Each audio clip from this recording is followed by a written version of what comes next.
The number of Americans who have mistakes on their credit reports is staggering. A 60 Minutes report exposed that most people cannot even correct the problems. CBS 2's Christine Sloan follows up. Meg Pasternak says a mistake on her credit report nearly destroyed her credit.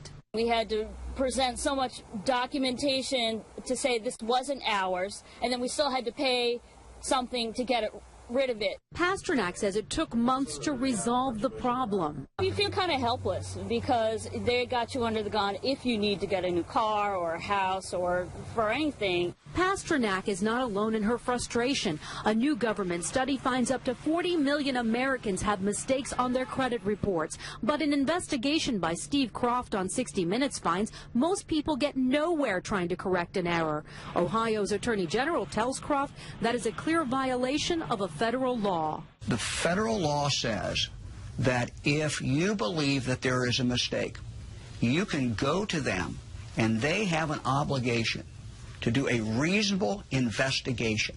They're not doing a reasonable investigation. End result, if we're successful, is a deletion of that record from your credit report. The credit pros in Newark help people fight agencies like TransUnion and Experian. All the information they receive from a customer, they translate it into a code. They don't forward the letter and the proof of payment to the creditor.